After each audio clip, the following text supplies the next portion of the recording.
and welcome to the Storied Human. I wanted to talk today briefly, just a little bit more about grief, because it's so intense for people and we all lose people, so we all go through it.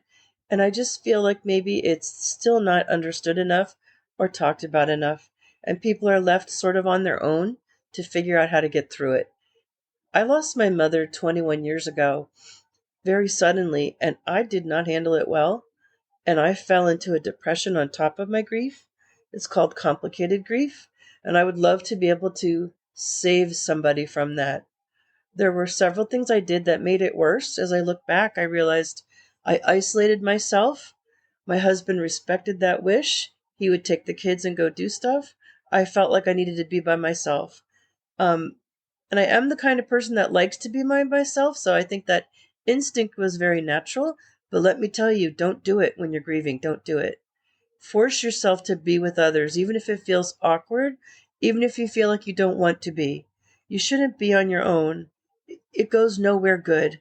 Grief is not meant to be alone. You're not alone. You're not meant to be alone with your grief. It can go nowhere good.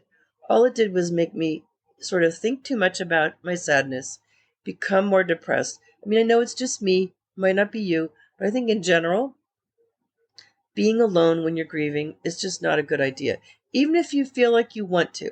So that's one thing I would do differently.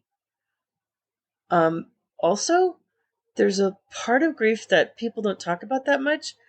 You can be really angry when someone leaves you like that. You can be really angry with the person that died. And it makes no sense and you feel guilty. On top of your grief, you're guilty. Why am I angry at this person? They didn't mean to leave me. It makes no sense. But it's very natural. And there's a lot of good resources out there, if you Google them, about grief, that talk about that as a part of your process. And yet I don't hear regular people talking about it. I remember I wrote a letter to my mom, like a letter poem, where I just like was really pissed at her. And some of my friends, I let some of my friends read it. And they're like, "Whoa!" But that's just that's really natural, because the person left you. You feel abandoned. You're pissed off. Often people are angry at God too. That's like a normal thing. So some kind of anger is normal. And I read a really great article that said it's almost like a bridge to getting better, because in anger there's strength. So embrace your anger, let it out. And what I did, I wrote the poem/letter, is really healthy, it turns out. You should explore your feelings, talk about your feelings, write down your feelings. Don't deny your anger. It's part of the grief pathway. And you may or may not feel a lot of it. I felt a lot of it. It was very intense. I think because of the way I lost my mom. Because I just lost my dad 6 months ago, and he was 88 years old, and he was starting to have really bad dementia, and it was much easier to let him go. I miss him very much, but I'm not angry at him. So it just depends. I just wanted to make sure I talked about that one thing, because I did do 2 episodes of the podcast, and I never mentioned the anger. And something reminded me of it the other day, and I remember vividly how pissed off I was at my mom. It's just not proud to say it. It's just part of the process.